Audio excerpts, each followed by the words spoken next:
Тот вечер с моим сыном Лиамом был, безусловно, самым безумным, но в то же время самым захватывающим вечером в моей жизни. Меня зовут Эмма, и я хочу поделиться историей о том, что произошло между мной и моим сыном Лиамом. Об этом нелегко говорить, но я слишком долго держала это в себе. Лиаму сейчас 19 лет, но все началось несколько лет назад после смерти моего мужа Марка. Потеря Марка была одним из самых трудных испытаний в моей жизни, и это оставило Лиама и меня одних, чтобы жить без него. Сначала было тяжело. Лиам был тихим и замкнутым, проводил большую часть времени в своей комнате или с друзьями. Он избегал разговоров о Марке или о чем-либо, связанном с его смертью, и я не хотела давить на него.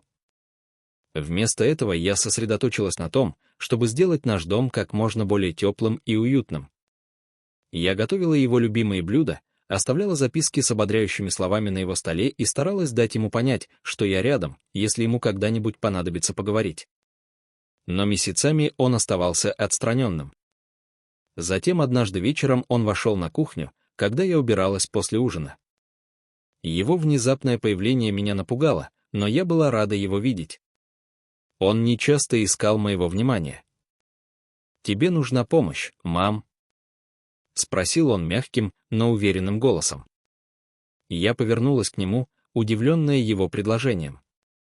«Конечно, можешь вытереть посуду», — сказала я, протягивая ему полотенце.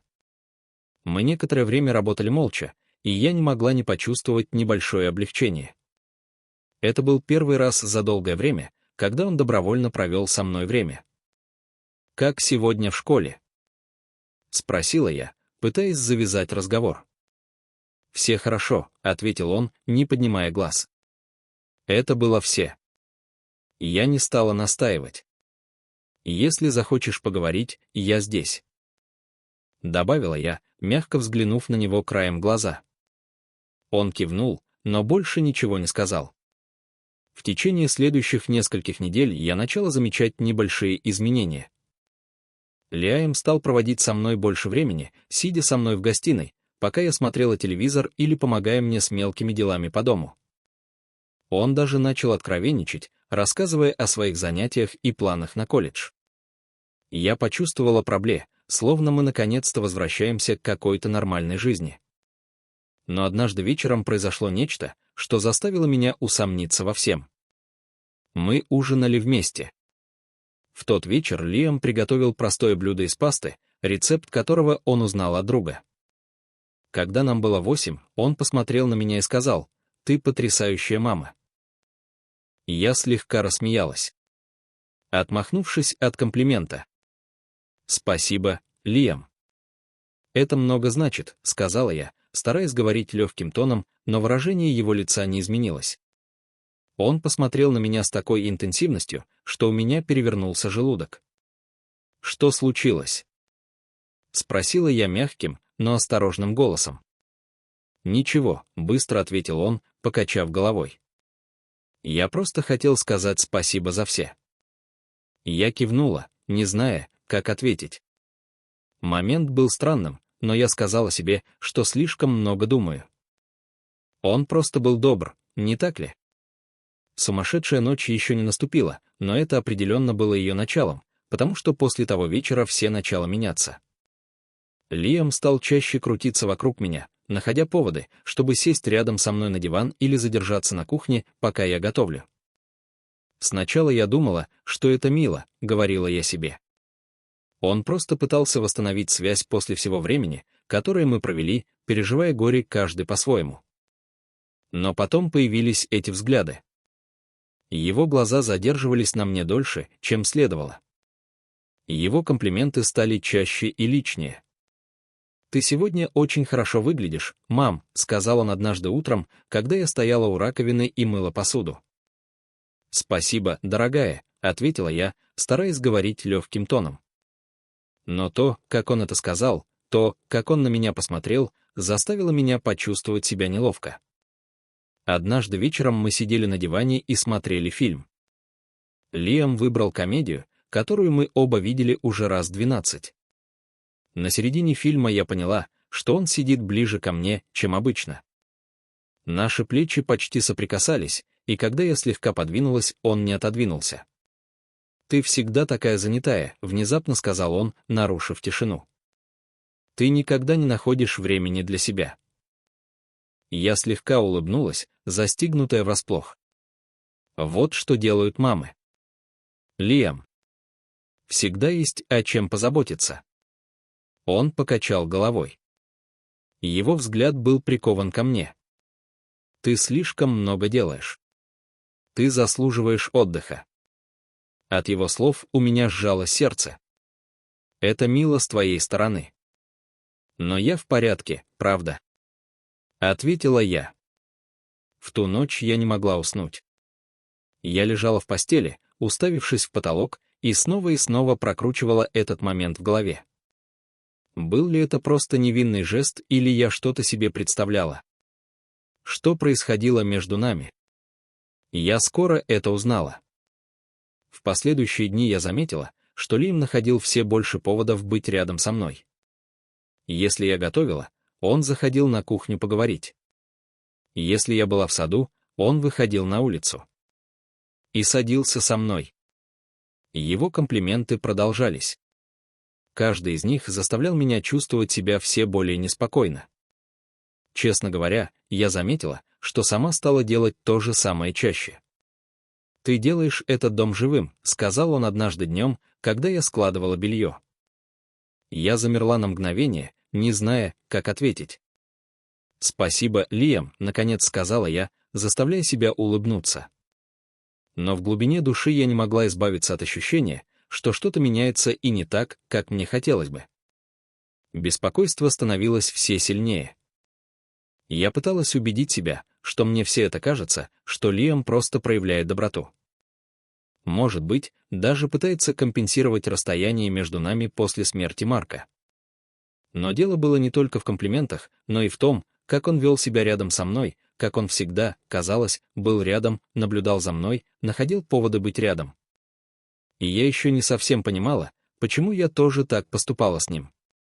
Однажды днем я готовила на кухне, нарезала овощи для ужина и услышала, как Лим вошел позади меня. Его шаги были мягкими по кофему полу.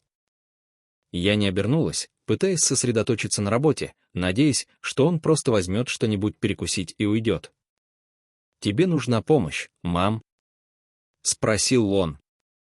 Я оглянулась через плечо и быстро улыбнулась ему. «Конечно, ты можешь нарезать эту морковь», — сказала я, подвигая к нему разделочную доску. Он подошел ко мне. Его движения были размеренными, и он начал резать. Какое-то время мы работали молча. Я думала, что это будет просто тихий, приятный момент, что-то обычное, но потом он перестал резать и повернулся ко мне. «Ты так много для меня сделала», — сказал он тихим голосом. Я посмотрела на него с замешанием. «Что ты имеешь в виду?» — спросил он. «Я имею в виду, что после смерти отца ты обо всем позаботилась. Ты не обязана была это делать, но ты сделала», — сказал он, не отрывая взгляда от меня. Я почувствовала приступ эмоций.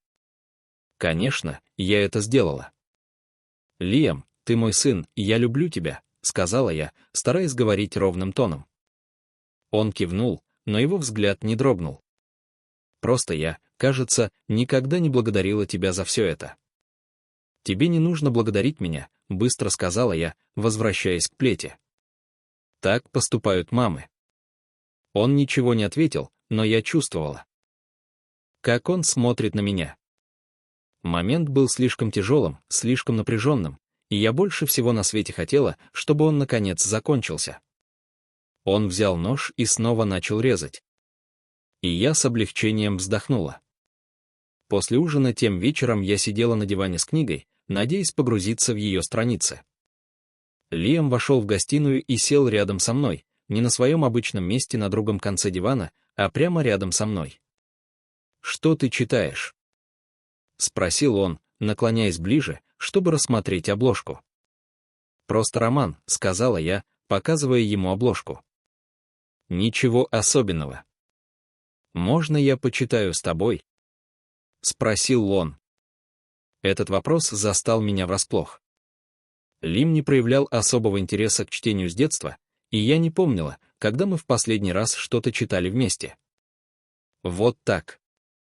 Вместе. Часть меня хотела сказать «нет». Сказать ему, что мне нужно немного времени для себя, но другая часть меня не хотела отталкивать его. «Конечно», — сказала я, слегка подвигаясь, чтобы дать ему больше места. Он наклонился ближе. Его плечо коснулось моего, когда я начала читать вслух. Сначала это было похоже на любой другой момент, который мы могли бы разделить много лет назад, до того, как все стало так сложно. Но с каждой минутой я все больше осознавала, насколько близко он находится, насколько пристально он смотрит на меня, а не на книгу. Закончив главу, я закрыла книгу и отложила ее. «На сегодня достаточно», — сказала я, стараясь говорить тихим голосом. «Спасибо, что почитал мне», — сказал он мягким тоном. «Пожалуйста», — ответила я, вставая и направляясь в свою спальню. «Спокойной ночи, Лиам». «Спокойной ночи, мама», — сказал он. Но в его голосе было что-то такое, что я не могла точно определить. Но на следующее утро, когда я пришла на кухню, Лиам уже был там. Он сварил кофе и приготовил завтрак, чего не делал уже много лет. «Доброе утро, мама», — сказал он бодрым голосом. «Я сварила тебе кофе».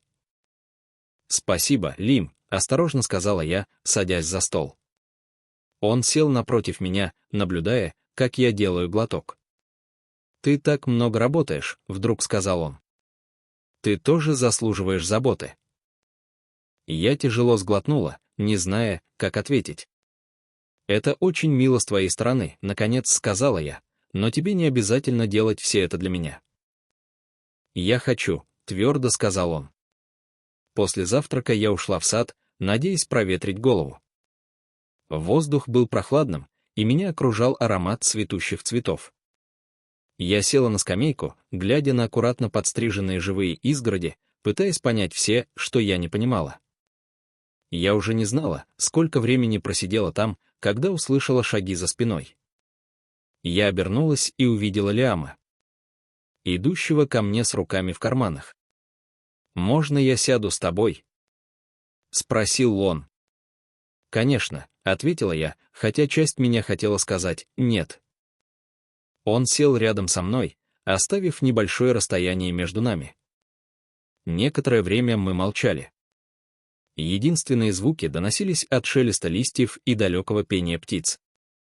«Ты в последнее время молчишь», — наконец сказал он. «У меня просто много дел», — ответила я, не отрывая взгляда от сада. «Это из-за меня?» — спросил он мягким, но серьезным тоном. Вопрос застал меня врасплох, и я колебалась, прежде чем ответить. «Почему ты так думаешь?» Пожал он плечами. «Не знаю, просто чувствую, что, возможно, я сделал что-то, чтобы тебя расстроить». «Ты меня не расстроил», — быстро сказала я. «Я просто устал». Он кивнул, но больше ничего не сказал. Через несколько минут он встал. «Я оставлю тебя в покое», — сказал он тихим голосом. Я смотрела, как он возвращается в дом. В груди у меня сжимался ком вины. Он ведь ничего плохого не сделал, правда? Так почему же я чувствовала себя так неловко в последующие дни? Я чувствовала себя странно, словно над домом нависло тяжелое облако. Я старалась вести себя как обычно, готовила еду, убиралась и занималась своими обычными делами, но не могла избавиться от напряжения, которое ощущала всякий раз, когда Лиам был рядом. Он не сделал ничего явно плохого, но его присутствие ощущалось как-то по-другому. И вот однажды вечером я сознательно постаралась держаться на расстоянии. После ужина я ушла в свою спальню раньше обычного, надеясь на тишину и покой. Я свернулась калачиком с книгой, позволяя мягкому свету лампы создать небольшой кокон тепла.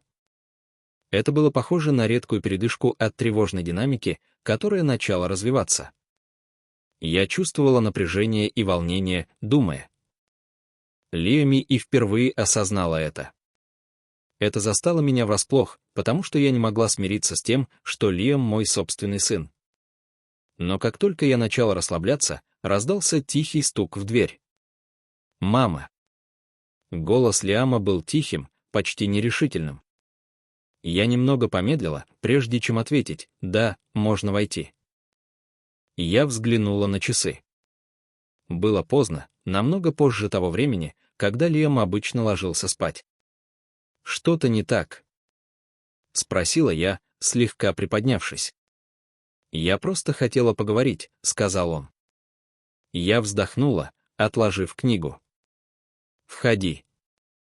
Дверь со скрипом открылась. И Лим вошел. Он выглядел как-то иначе, меньше похожим на того уверенного в себе молодого человека, каким он обычно себя представлял, и больше на мальчика, которого я утешала после кошмаров, когда он был маленьким. Он на мгновение замер в дверях, словно не зная, подойти ли ближе. «Что тебя беспокоит?» — спросила я, похлопав по краю кровати. Он сел. Его движения были медленными и размеренными. На мгновение он ничего не сказал. Его взгляд был устремлен в пол. Затем он поднял глаза, встретившись взглядом с моим. «Я просто хотел сказать, что мне жаль», — наконец сказал он. «За что?» — спросила я настороженным голосом. «Я заставляю тебя чувствовать себя некомфортно», — сказал он искренним тоном. «Я знаю, что в последнее время веду себя по-другому и не хочу, чтобы ты думала, что я пытаюсь создать неловкую ситуацию между нами». Я моргнула, удивленная его честностью. «Лиам, но он перебил меня. Просто я чувствую многое, и я не знаю, как с этим справиться», — сказал он. Голос его слегка дрожал. «Но я не хочу причинить тебе боль». Его слова повисли в воздухе, наполненные смыслом, который я не могла до конца понять. Я протянула руку, положив ее ему на плечо. «Лиам, это нормально, иногда чувствовать себя растерянным», — мягко сказала я. «Но ты должен помнить, что я твоя мама, и в наших отношениях есть границы». Он кивнул. Глаза его блестели от непролитых слез. «Я знаю, мне жаль», — повторил он едва слышным шепотом. Я ободряюще сжала его плечо, прежде чем убрать руку. «Давай больше не будем об этом беспокоиться», — сказала я, стараясь говорить легким тоном. «Мы вместе во всем разберемся». Между нами было какое-то напряжение и волнение, которые я не могла точно определить. Взгляд в его глазах говорил о том, что будет что-то еще. И я. Он снова посмотрел на него, кивнул и встал. «Спокойной ночи, мама», — тихо сказал он, прежде чем выйти из комнаты. Я смотрела ему вслед. Меня охватила странная смесь облегчения и грусти. Он признал напряжение между нами, что казалось шагом в правильном направлении, но я не могла не задаваться вопросом, действительно ли все вернется в норму. Одно было для меня точно. Это не последний раз, когда он так поступит. И я была права, определенно права. В следующий раз все закончатся совсем иначе. На следующее утро я проснулась, чувствуя себя более измотанной, чем обычно. Разговор с Лиамом не давал мне уснуть несколько часов. В голове крутились вопросы: а что, если? И неразрешенные вопросы. Я встала, выполнила свои утренние дела и попыталась избавиться от гнетущего беспокойства.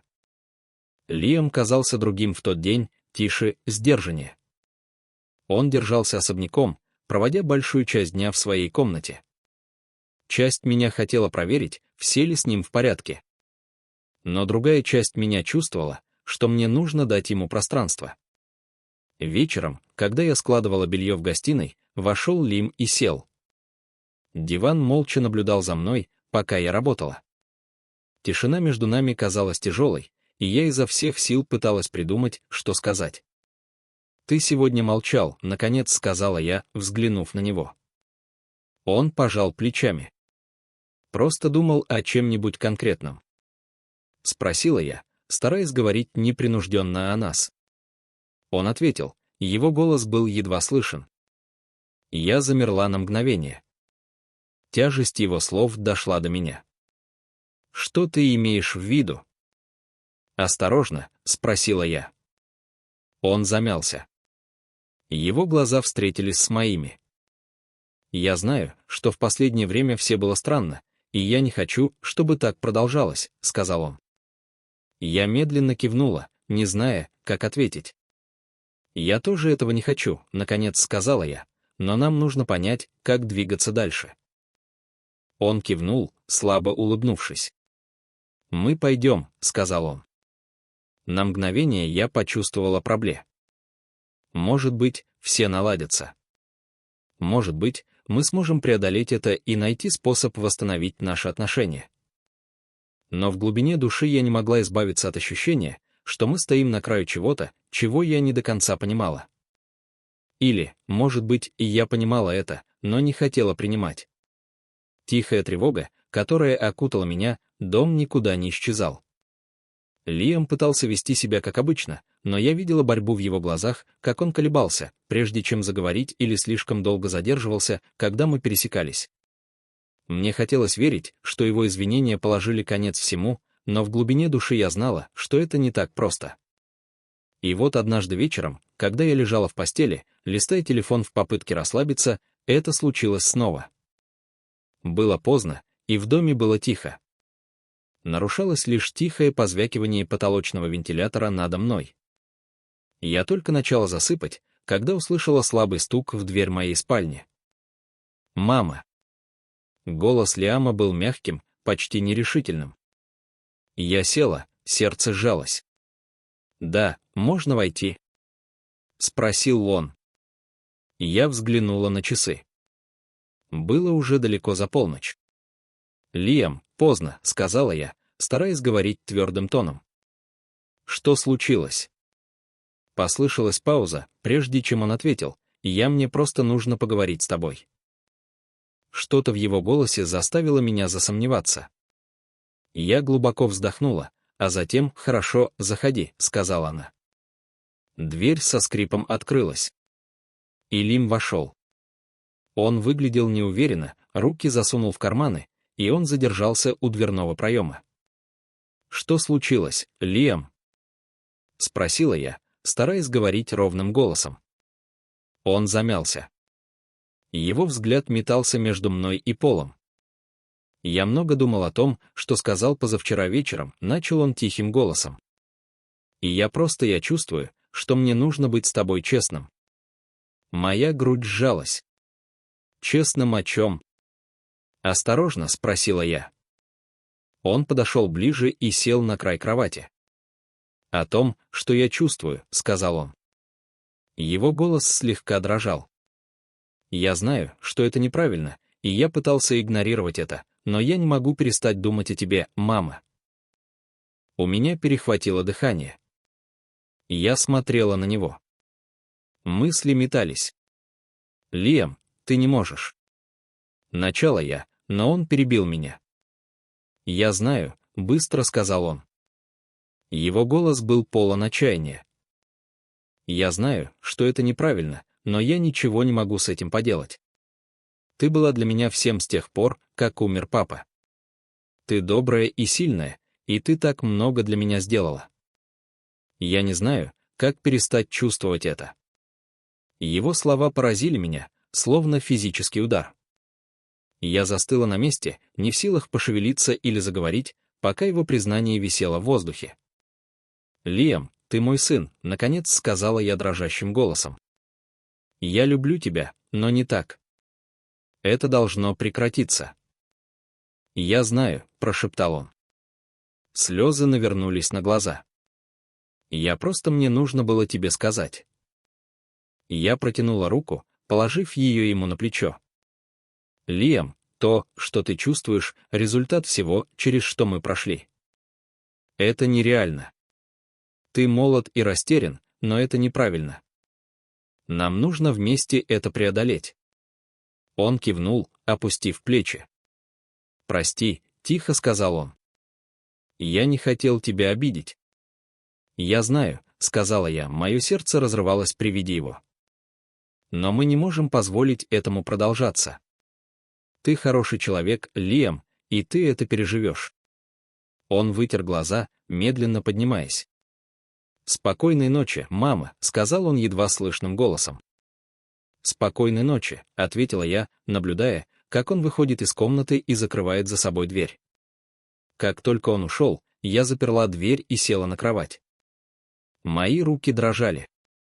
Я не могла поверить в то, что только что произошло. Когда это случилось, меня охватило чувство вины и растерянности. Я сомневалась во всем, что могла сделать, что могло привести к этому моменту. Я любила Лиама всем сердцем, но его чувства я не могла игнорировать или отбросить. В ту ночь я почти не спала, постоянно прокручивая в голове его слова, пытаясь понять их смысл. Я говорила себе, что это всего лишь этап, момент растерянности, который пройдет. Но в глубине души я не была уверена. На следующее утро Лиам был тих. Он почти не произнес ни слова за завтраком, а когда ушел в школу, я почувствовала странную смесь облегчения и грусти. Весь день я пыталась сосредоточиться на работе, но мои мысли постоянно возвращались к нашему разговору. Я не могла избавиться от ощущения, что это еще не конец. Когда Лиам вернулся домой вечером, он казался отстраненным, избегал зрительного контакта и почти сразу же удалился в свою комнату. Я хотела поговорить с ним, чтобы убедиться, что с ним все в порядке, но не знала, с чего начать. Я чувствовала себя в ловушке, не зная, как справиться с ситуацией, не усугубив ее. Позже той ночью я сидела в гостиной, уставившись в телевизор, но толком не смотрела. В доме было тихо, и я вдруг почувствовала, как на меня давит тяжесть всего происходящего. Я услышала шаги за спиной. Я обернулась и увидела Лиама, стоящего в дверях. Его выражение лица было нечитаемым. «Можно я сяду с тобой?» — спросил он. Я немного помедлила, прежде чем кивнуть. «Конечно». Он подошел и сел на диван, оставив между нами небольшое расстояние. На некоторое время мы сидели в тишине. Напряжение между нами было почти невыносимым. «Мама», — наконец сказал он мягким голосом. «Я не хочу тебя потерять». «Не потеряешь», — быстро сказала я, «но нам нужно установить границы, Лим, для нас обоих». Он медленно кивнул. Его взгляд был прикован к полу. «Понимаю», — протянула я руку, положив ее ему на колено. «Мы справимся с этим», — мягко сказала я. «Но ты должен мне доверять». Он посмотрел на меня. Его глаза были полны эмоций. «Доверяю», — сказал он. Я слегка улыбнулась, надеясь успокоить его. «Тогда все будет хорошо». Сидя там, я почувствовала что мы сможем преодолеть это. Но в глубине души я знала, что на это потребуется время. Дни после нашего разговора были напряженными, но тихими. Лиам держался на расстоянии, и я старалась вести себя так, будто все в порядке. Но правда тяжело давила на меня. Я надеялась, что признание ситуации и установление границ помогло бы нам обоим двигаться вперед. Но что-то глубоко внутри подсказывало мне, что молчания между нами недостаточно, чтобы исправить то, что было сломано. И вот в последнюю ночь я легла спать рано, измученная днем, проведенным в попытках удержать свои мысли от бесконечного потока. В доме было тихо, и прохладный ночной воздух мягко проникал через открытое окно. Я старалась позволить ритму. Шум вентилятора убаюкивал меня, но я никак не могла успокоиться. Должно быть, я заснула в какой-то момент, потому что следующее, что я помню, это как меня вырвал из сна скрип открывающейся двери. Мое сердце подскочило, когда я моргнула в темноте, пытаясь сориентироваться. «Мама!» Голос Лиама был едва слышен, но его было невозможно спутать ни с чем другим. Я села, потянувшись к прикроватной лампе. Теплое свечение наполнило комнату, освещая Лиама, нерешительно стоящего в дверном проеме. Он выглядел неуверенно. Его руки беспокойно теребили бока. «Лиам», — сказала я, голос мой был хриплым от сна и замешательства. «Что ты делаешь?» Он вошел в комнату.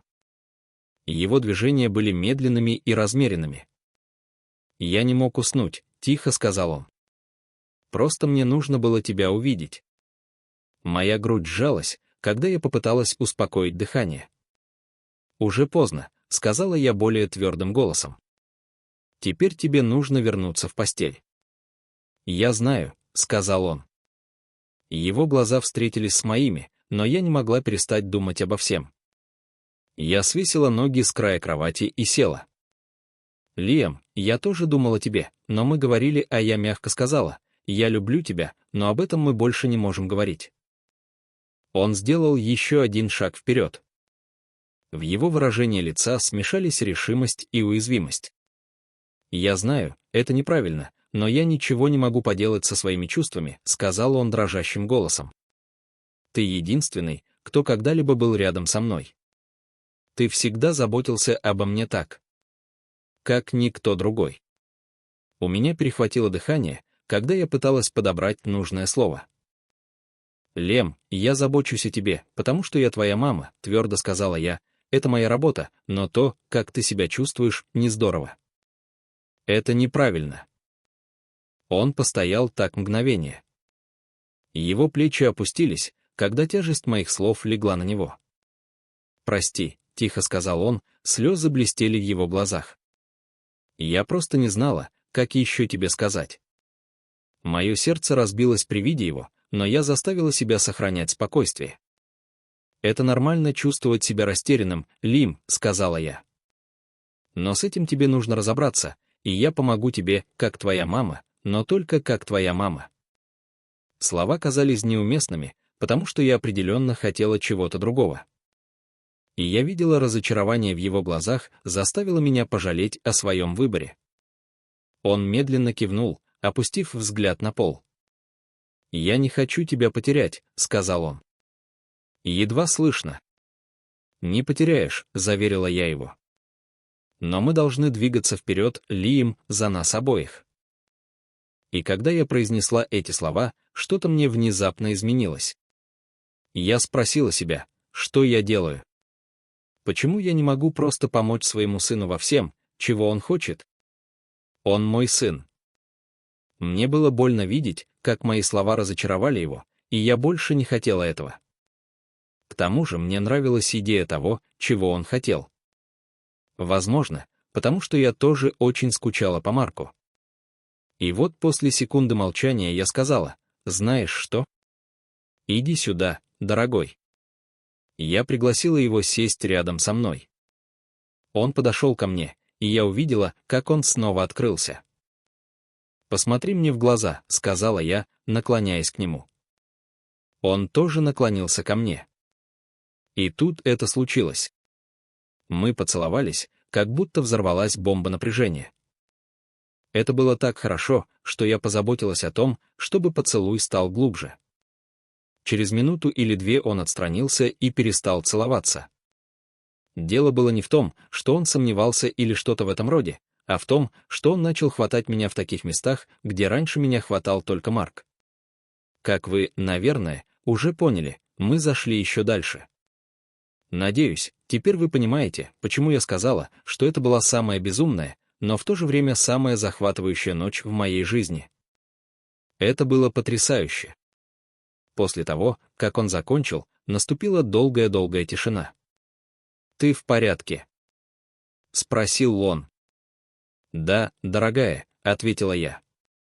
Долгое мгновение, думаю, минут 10-20. В комнате царила тишина, нарушаемая лишь слабым жужжанием вентилятора. Затем Лиам повернулся и направился к двери. Он остановился в дверном проеме, оглянувшись на меня. «Спокойной ночи, мам», — сказал он. Его голос дрожал от эмоций.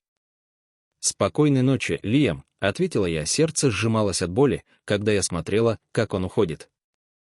«Спасибо за все». «Я должен поблагодарить тебя, мам», — сказал он. Когда дверь за ним щелкнула, я сделала прерывистый вдох. Напряжение в груди наконец спало. Я снова легла, глядя в потолок. События последних нескольких недель прокручивались в моей голове. Я знала, что нам еще предстоит долгий путь, но впервые я почувствовала проблему, что мы сможем найти свою. Наконец-то отношения вернулись к здоровому руслу, напряжение спало, и на следующее утро Лиам был тих, но спокоен. Он присоединился ко мне за завтраком, и хотя разговор был легким, я почувствовала перемену в его поведении. Он казался более расслабленным, как будто. Наконец-то он сбросил часть груза, который носил на себе следующие несколько недель. Все начало казаться более нормальным. Лим стал проводить больше времени с друзьями, и его внимание снова переключилось на учебу и планы на будущее. Мы больше не говорили о том, что произошло, но невысказанное понимание между нами было очевидным. Мы оба пытались двигаться дальше. Однажды вечером, сидя на веранде и наблюдая за закатом, Лим повернулся ко мне и сказал: «Спасибо за терпение, мама. Спасибо за все, что ты делаешь для меня и со мной. Спасибо за то, что принимаешь меня таким, какой я есть, и помогаешь мне во всем, даже в тех областях, где мамы обычно не помогают своим сыновьям». Я посмотрела на него удивленно, но тронута его словами. Я положила руку ему на плечо. «Конечно», — сказала я, — «так поступают мамы».